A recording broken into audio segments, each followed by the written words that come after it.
Once there was an old man and old woman who wanted to make a gingerbread man.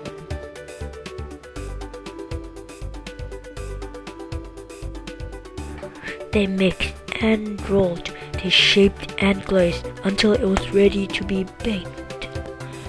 They waited until it was ready.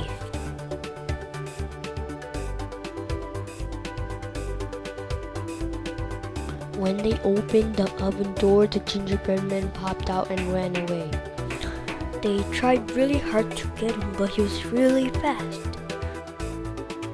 He made the butcher come after him. He also made the cow run after him too. When he bumped into a muddy saw, he made her chase after him too. Then everyone was running after him. After running for a while, he met a tricky fox. Will gingerbread man survive?